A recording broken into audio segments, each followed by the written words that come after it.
As soon as we show up, this woman went from trouble breathing to what we call coding. She died right there. I've taken daughters off of their dads who are doing CPR. I'm just looking at you, and you're. So it's you just have to bring calm to chaos. In the spirit of you go first, it's like, you're going first to be in those situations. You're choosing a job that's going to put you on the front line. All right, here we are back at another episode of You Go First. I got my good friend Alex Van Dewark. Alex, you go first. No, you go first. You go first. No, you go first. I will go first. So I'm your host, Lain Hensley, one of the owners of Odyssey Teams, and we started YouGoFirst.live a while back because I had so many people around my life that have inspired me, helped me really grow as a person, as a leader, as a speaker, and all that good stuff. And I have invited a friend of mine here. I'll tell you, his name is Alex Van Dewark. He is a fireman. So Alex, congratulations. Thanks for being here today. Oh, thank you. Yeah, I appreciate it. Honestly, I just want to start by, I can't think of a higher compliment than to be asked to be here, man. So yeah, thank you. Nice Seriously. To have you here, I mean so. that. I'm really honored to be here. A little history on Alex. So thank you. I appreciate that so much. But I met Alex when he was a junior in high school. You were at our leadership camp, Camp Royal. Just another kid in 150 selected out of Northern California, and you were a leader among leaders. At that time, we lost contact, and then I met you again when you were at Chico State here in Chico. And you're now married. You have a child and another one on the way, so congrats on that. Thanks. One beautiful daughter and another beautiful daughter on the way, and 1 month. And a beautiful wife. Yes. Okay, good. Yes, yeah. My beautiful wife made those two beautiful daughters. Yes. So... But Alex is a fireman. He drives a few hours down to Vacaville, California. And in the spirit of You Go First, I knew you when you were a paramedic, and you were one of the youngest paramedics in Butte County. And I want you to be here today because I want our listeners to learn about the perspective of a fireman. So, we're talking about how do we get people to be unstuck in their life, whether that's a bad behavior in a bad relationship or a job or some performance level at work and stuff. But you are a crisis fighter. I mean, you're there when people's houses are on fire. You're there when their life is in shambles. You're there when physically they're injured or a relationship is reached a point where somebody calls 911 and you show up. So I'm hoping today our listeners can really get a sense from you of, what does it take to maybe perform well in those situations if you're a person around it? What does it feel like to be the one that's everybody's looking to for that as a young guy who's, trying to save people in really, really difficult times? So let's start with the simple question, which is, what is the meaning of life? No. I'm glad you asked that. Let's start with really just like, what is it like to be a fireman? What inspired you to be a fireman? And then we'll get into just kind of what it feels like when the crises are happening and how can people be better in those points in their life. Sure. And when we're in it. But what inspired you? What do you love about the job? Well, I love a lot about it, and we'll get into that through answering a lot of those questions and kind of diving into that. But I can start by saying I remember pretty clearly having a strong resistance to being in the fire service. My mom, probably when I thought I knew everything as a teenager, she said, hey, your high school's coming to an end. And like you said, that was a time when I was involved in some leadership stuff, and you and I had first met. And she said, I think you should look into maybe becoming, part of the fire service. And I thought, I don't want to do that. And I think, I don't know why I thought that, because obviously I've been doing this for over a decade. Yeah. And I think, at the time, I must have just been resisting my parents' direction, which is so silly. But she knew, she could tell there was something inside of me that would resonate with this type of field based on her experience. And so, long story short, jumping ahead a few years, we had some family connections to other people in the fire service, and no one in my family is part of the emergency services of any kind. So I went on a ride-along, and this particular ride-along was with a guy named Cliff Campbell, and he... I'm not sure what their department policies were at the time, but he let me. Sorry, Cliff. Yes. Do you have to say his last name? Yeah, well, that's all right. He would be pumped on being. But I went on a ride along, and I had no experience. I was 18 years old, and we went to a fire, and I don't even have all my equipment and all this stuff, just kind of hodgepodge stuff that they gave me and said, hey, wear this if we go on a call, right? And so we go, and it's just these like a pampas grass bushes or some sort of, it was like a bunch of these bushes all stacked together, and they were on fire. And we were coming up this court, and there was smoke everywhere. And I'm in the front, shotgun seat, and he's driving this Awesome. rig. And we're driving code 3. This is the first time this ever happened. I'm just already it's just this very exciting thing, right? Sure. And we pull up, and there's smoke everywhere, and we kind of go past the smoke and see, okay, gosh, these bushes are on fire, and it's kind of, also very exciting. And he looks at me and goes, all right, go outside and grab the nozzle, and I'll give you some water. And I'm like, what? And I'm not going to, say the exact words that he said, because I don't think it's necessarily professional. But he basically said, what did I say? Get out, grab the nozzle, and go put some water on that fire. And I was like, oh, okay. So I just didn't expect that, type of I thought I'm a viewer, and he just let me get right involved. And from that moment, I grabbed this hose, and it was a real line. So it's basically like a fancy garden hose that we have, So now being a fireman, it's kind of funny. It's not like that big of a deal, but I pulled it in, and I was right there putting this fire out. And it was just the first snowball down a hill of, this is part of my DNA. I knew it right then and there. So it was pretty cool. Yeah. Well, I think as leaders, we're drawn to emergency situations in some ways. And I think that can be a strength as a leader, where you're like constantly then looking for a fire, and you're like, micromanaging people's business all the time. But I think that I like what you said about it's in our DNA in your DNA, where you're like, I really like not just maybe the adrenaline of those emergency situations, but being a person. And I've seen you be super calm in really stressful situations. So now let's flash to the back when you were a paramedic, and maybe, storytelling is part of this for sure, around, stories of, either people really in need physically, or funny stories, or just give us a couple stories that stand out in your mind when it comes to like things that you experienced as a fireman. Well, I think, so initially I became a paramedic and worked for many years as a paramedic here in Butte County. And now I work for the Vacaville Fire Department. I'm still a paramedic. I work as a firefighter paramedic. What's an interesting story that I think would be fun to expand on, that actually just happened, but is something that has been kind of sprinkled out through my career, is we got a call for a lady having trouble breathing, and it was in a very rural area of Vacaville. So we go up to this area, and I was on the ambulance this day, so I was basically acting strictly as a paramedic, and we get out there, and there's all volunteer firefighters. I'm the only paramedic at scene. Everyone's kind of looking at me, and as soon as we show up, this woman went from trouble breathing to what we call coding. She died right there. And so we do our thing. We do CPR. We get her back, and she was just a really, really difficult patient to manage. And I ended up having to kind of make some really integral decisions, because our protocol says if you bring back someone from life, and I'm sort of paraphrasing to keep it in layman's terms, but if you bring someone back from being dead, you have to do certain things, and you have to go to a certain hospital, etc. And it wasn't working out, because she was a very difficult airway to manage, and there was a lot of stuff. And basically, the S was hitting the fan, if I can say that. It was like everything was going wrong, and then it kept getting worse. And it was just like, okay, we're doing everything to take care of her. And so I ended up breaking protocols and changing decisions and going to different facilities and all this kind of stuff, because I just thought it was right. And then several days ago, I'm on duty, and we get a knock at the front door of the station, and this woman says, hi, I'm looking for Alex. And my first, I don't know why I have some sort of guilty conscience, my first reaction was, oh boy, I'm in trouble. Like, everybody has that. I'm like, it's okay. Yeah, well, let's see, which Alex are you looking for? What did he, or what did he do or not do? Yeah. So I said, oh, well, I'm Alex. And she goes, hi, I'm the woman whose life you saved. Wow. And yeah, it's kind of, yeah. It's crazy, because a lot of times we do a lot of stuff, and we do a lot of good, but we don't get to see a person walk and say, hey, I baked you some cookies. Thanks for saving my life. Yeah. So some of those kind of moments are some of my favorite,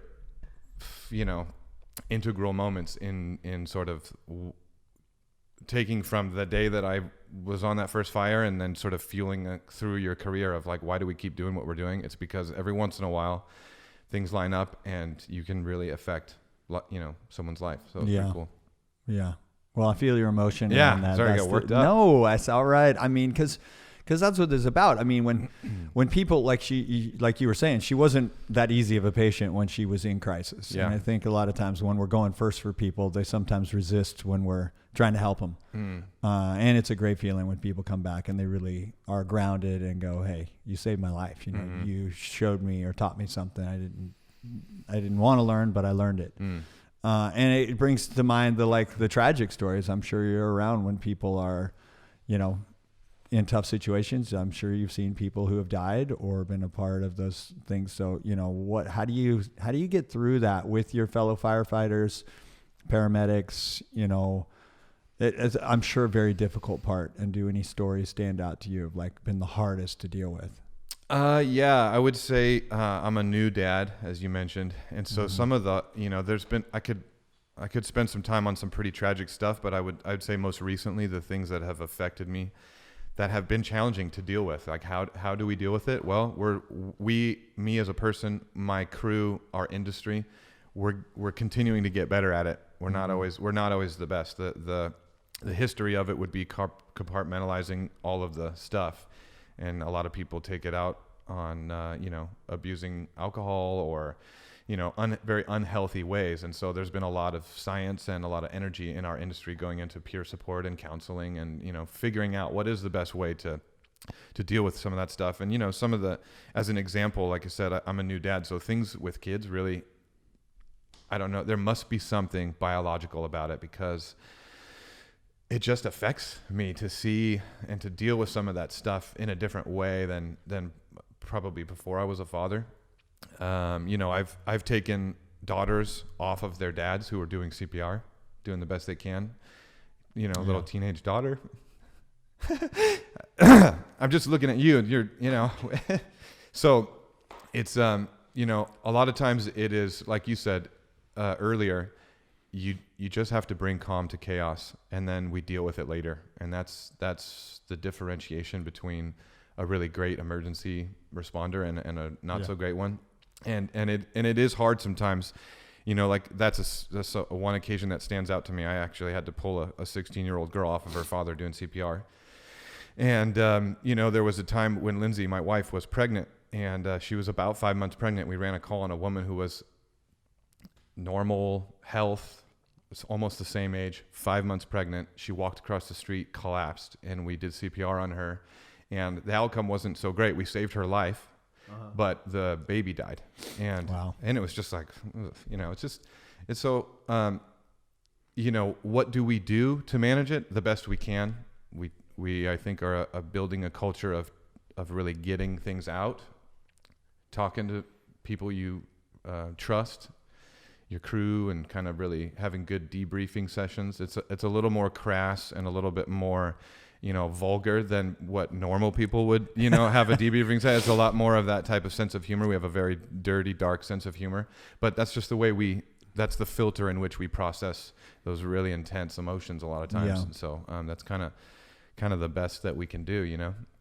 Yeah. Well, in the spirit of you go first, it's like, you know, you're going first to be in those situations. You're choosing a job that's going to put you on the front lines of people. And, you know, people don't always know, why are firemen showing up for this? Nothing's on fire. And you get the first call. It's a 911. It's boom, fire, because there's so many fire stations all over the place. So, you know, you're in domestic disputes, you're in a house on fire, you're in car accidents, you're in somebody with just chest pain and so forth, right?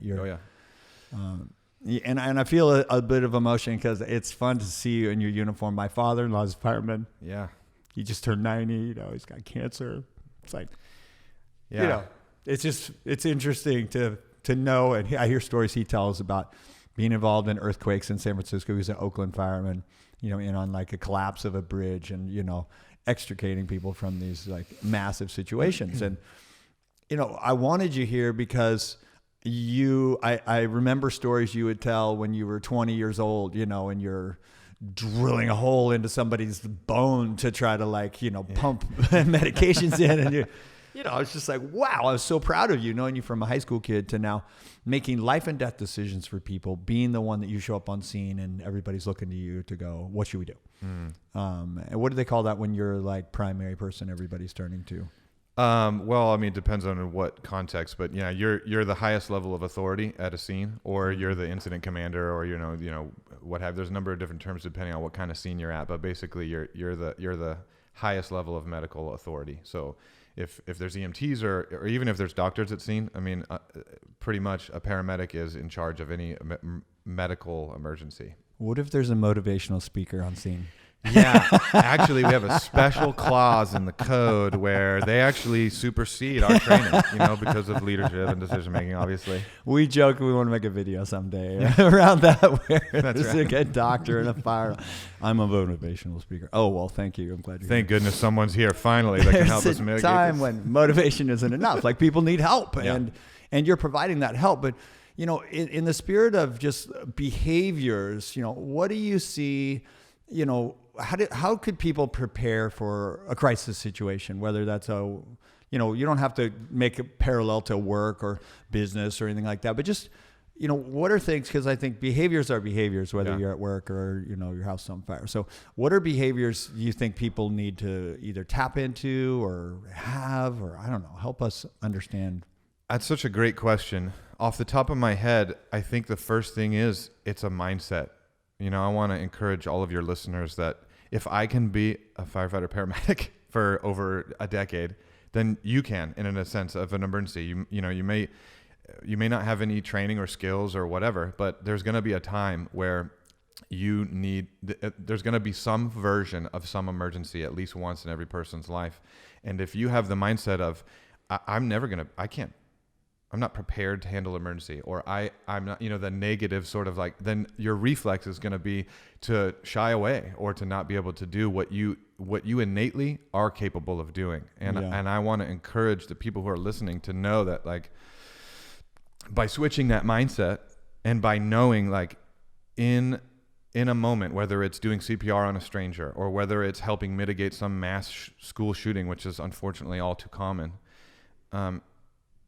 you don't need to look left or look right to see who's going to be the person fixing the problem. You are the person. It's you. It's time to go first, more than ever, to do anything that comes naturally to you within your common sense or your reaction to fix the problem, And so I think just having that mindset of, if an emergency happens of any kind, I don't know what I'm going to do, but I'm going to do something. I think a lot of people don't have that approach, because I get that a lot. Like, I could never do what you do. And it's like, yeah, you could. I do it. You could do it. Everyone can do it, because at some point in history there was no fire service, there was no paramedics. There was just emergencies, and people just did what they could do, right? And so, and we're all still here. So, well, when I think about what are the majority of calls? I know that there's, we're in California. There's a lot of talk about the homelessness and people in drug and alcohol abuse situations or mental illness and so forth. And, this isn't a political show, but this is a show about just people and like trends that we see, and knowing that we're all in those situations. What are some of the things that you do to help people that are in those kinds of crisis situations? Or well, it depends on what is going on. I mean, in the moment, fixing whatever is a life threat obviously is the key. So if there's some sort of drug and alcohol thing that is to the extent that someone's life is in danger, that's our first priority. And then we may not get down the road to really fix the problem, or, like really address, something to help these people. But, there are systems in place. They're not the best, but there are systems in place with social work and other stuff where we can kind of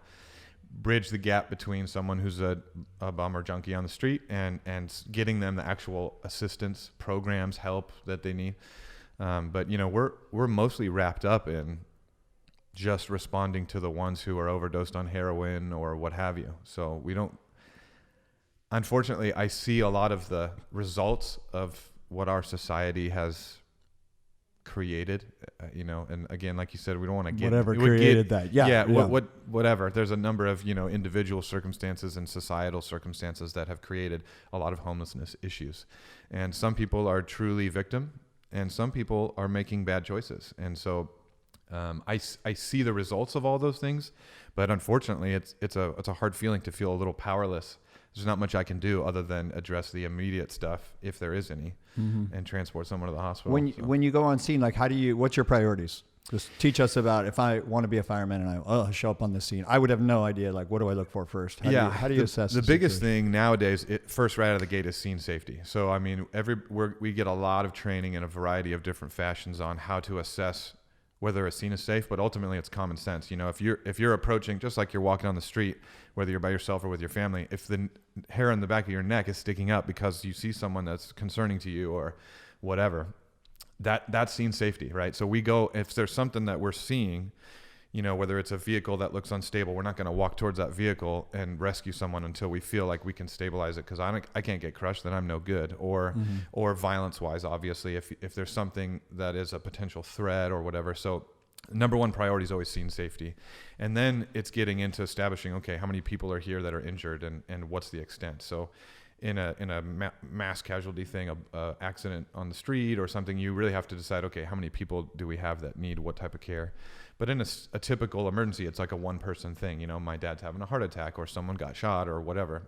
So then it would be jumping into, you know, really it's kind of silly, but the ABCs: airway, breathing, circulation. So we, you know, as I'm coming up to you, no matter what your emergency is, whether it's a panic attack or you're shot, you know, or somewhere in between there. Those seem pretty extreme, but I understand. There's sides of the spectrum, maybe. Okay. But we get it all, right? Yeah. So I got to establish within, you know, as I'm walking up to you, the priority of like, okay, you're breathing. And I can tell you're breathing at a normal rate and at an adequate, you know, volume. So, okay, your airway, your breathing is already good to go.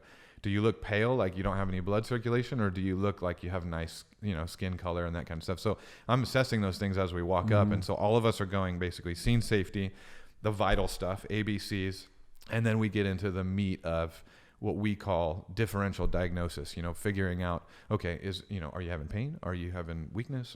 Have you been sick? What's going on? You know, really being kind of like I don't want to say the word detective, but that's kind of what we are in a lot of ways. We're trying to figure out what the rest of it is, but that stuff is, okay, now I've established whether we have time or not to talk about that stuff. And so the immediate things are those kind of first and foremost, you know? Yeah. Mm-hmm.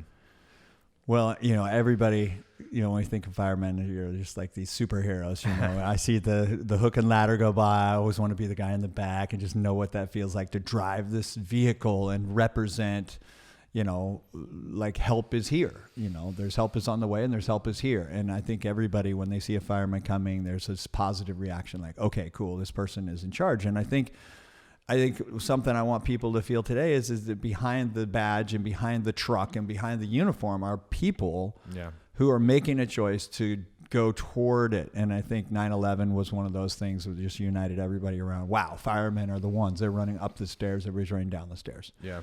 You know, you're going toward this person on the street that is acting erratically in a dangerous, thinking I can be safe in addressing the situation. Mm-hmm. How do you recover? I appreciate you being here because I know you worked all night last night and made your couple-hour drive home. And we had scheduled this, so you know, you're going home to your family. And how do you kind of cushion those two things, like you said, without proper coping mechanisms for the places we put ourselves in? I think this is an important question because as leaders, as someone who's out in business, you know, driving, and a person who's, you know, trying to have this big life, there's this time between, you know, that work and those stresses and the times when we want to be our best at home with our kids and our wives and our husbands and family. Mm-hmm. How do you know, any advice on how to cope with that transition? Well, the way that I do it is my best, and my wife would hopefully say the same.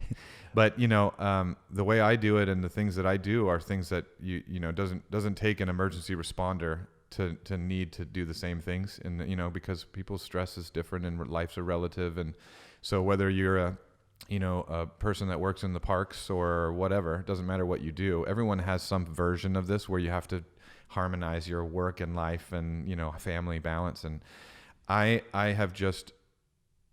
have it in my head that if I don't do everything I can possibly do to manage being understanding and calm and patient with my daughter, with my wife, with my family, even if I get off of the worst shift, which I'll be honest happens a lot. I mean, there'll be times where I just got done, you know, last set was a perfect example. I paced someone, which means I took control of their heart because their heart was too slow. They were altered because of it. I ran a code on someone, they were dead, and I ran a code on another person. One of them lived, while the other one didn't. And we ran 9 calls after midnight, and then I went home. And Wow. then to be home, it's like, hey, we got, the garbage cans need to go out, the house needs to get clean. There's lots of stuff going on at home while we're doing this. And obviously in my field, it's a little bit of there's maybe a bigger divide than some people because I have to really work hard to decompress myself. The copy machine wasn't working and the proposal didn't go out. Yeah, This but is you know what? Everything, coding people and and so whatever version or divide you have within what you do for a living, we all need to have an approach on being understanding that at home something is going on, and that people that love you need you to love them and need your time, need your focus, need your energy. And honestly, it sounds kind of weird, but if I don't do it, I'm gonna get divorced. If I don't do it, if I don't do it, I'm gonna let my daughter down. I'm gonna let my wife. So I have those thoughts. The way that I accomplish it is on my drive home. I'm thinking, I'm just going to sip coffee, and I got to focus on getting my physiology and my mindset ready for whatever's going on at home, whether it's like, Daddy, look at this drawing I made for you, and it's all happy and warm and fuzzy, or if it's a crisis at home, because sometimes that happens. And a lot of people in my industry have historically not been very good at that. And people in general. I mean, it doesn't take an emergency responder to not be good at coming home. And then, this is a cause of resentment to have some sort of disconnect between, oh, you don't understand what I just went through, whatever it is, it's work stress or life stress. And so I think having a focus on putting that second and putting whatever's going on at home first is the way to accomplish kind of changing and being ready for that, in a healthy way. Yeah. Well said. I know that, you're talking about choice and that intention and really focusing on, hey, I've got my work performance. I have a role I play at work, and I'm on scene, and I'm a human that's dealing with life and death situations, and I may have my own doubts, but I need to tell people, you go there and you go there, and they don't need to know that you're going, who should go where, and you just tell them, and they do it. And then you get home, and I love appreciate that. The ultimate sort of crash and burn would be, like you said, I get a divorce, I don't get my, these are the things that motivate us to balance ourselves and not be reflexive about this transition. Knowing that, like I said, my father-in-law is 90, and he's still happily married to his wife of, 60 years kind of thing. And what a great example of, how to separate these things, and how, like you said, they're all blended together.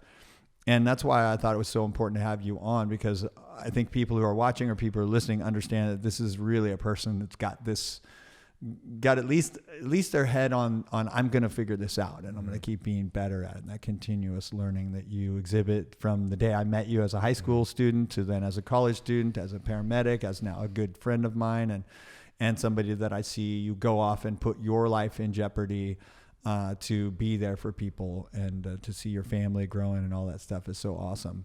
Yeah, thanks. I know your wife is a school teacher as well, so we have a firefighter school teacher, and you're a family. I mean, you're just like this quintessential sort of vision of, I think, what you imagined for yourself when I met you. What do you think are just any last sort of words about just what do you do to inspire or motivate yourself in your relationships with your coworkers? I mean, I imagine it's challenging. You guys are up all night, and the gals and guys are, in this like real tight culture, coping with these crises and stuff. How can other people who are first responders out there, what do you think is the key to being good at that part of the job? I think being less critical of each other, and really being introspective, and forcing yourself to understand, like, first of all, we're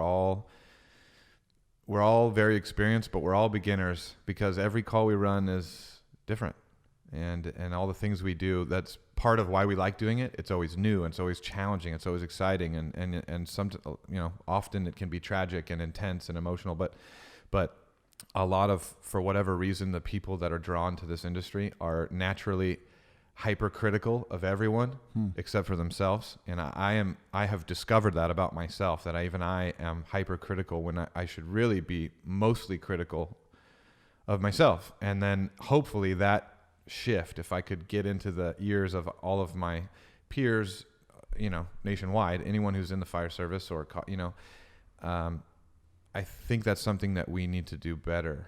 And that would really, really, really make a big ripple in our pond, so to speak, of healthy culture of dealing with some of these things, is being less of an armchair quarterback and being less of a critical evaluator of everyone all the time, because that's what we do. It's odd human behavior. And I think it exists everywhere in all industries and all areas of life. But for some reason, in our area, it can be pretty crippling, and it can really affect people that are maybe on the brink of something in a very powerfully negative way.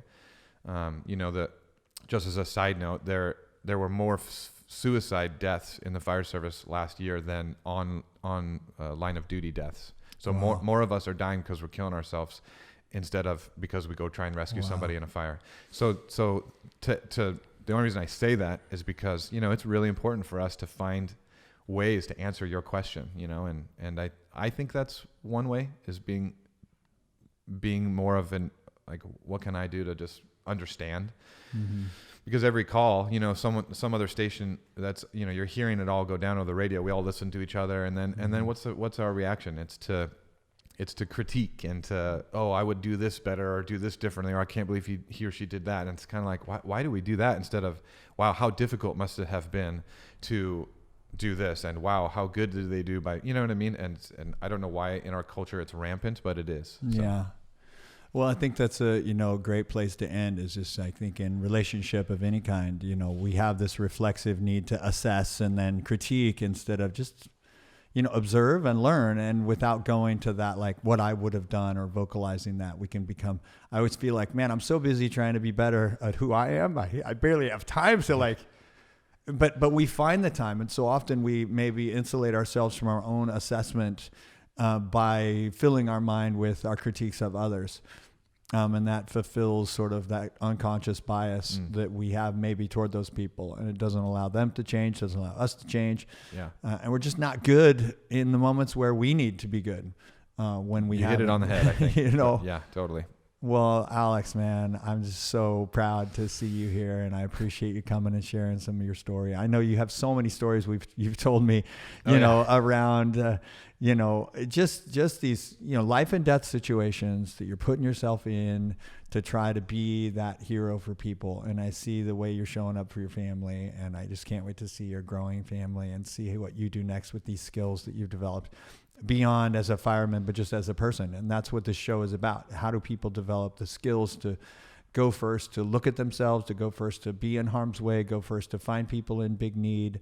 And you're doing that every day, man. I know you were up late and all night last night. Thank you I'm so doing much. my best. Yeah.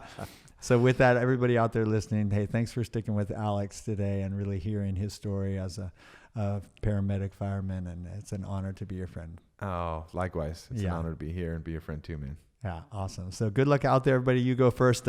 There's no social media or anything for Alex, but we can probably find you on Facebook and things like that. But please, I hope you have some big compassion for those firemen and those paramedics and police and all the first responders out there who are living with those stressful day-to-day behaviors and then coming home and trying to be good at home as well. So thanks for those insights today, Alex. Yeah, thanks. And anyone who's out there who's on the other side of it, just do your best to be patient with us. We're not always great at doing what we do. We're not always great at debriefing. And I think somewhere deep down, we all want to be good partners and good fathers and good mothers. And so, be patient with us. Yeah, well said. All right, Alex, thanks for being here. Bud. Yeah. Thanks for listening to another episode of You Go First. We hope you enjoyed the show. If you want to listen to another episode, you can find us at yougofirst.live, or you can see more about our host, Lain Hensley, on his Instagram at One Dream Chaser. To learn more about his company, Odyssey Teams Inc., go to odysseyteams.com or follow all their social media channels at Odyssey Teams. Thanks again, and we hope that you will go first to share our podcast with a friend or colleague. Now, you go first. Don't forget to like us on the button below. Follow us by clicking the bell. You'll get all future episodes, as well as you can certainly find the podcast on the audio version everywhere where podcasts are found. So we're looking forward to the next episode. We've got a lot of really exciting guests coming up. Thanks for watching.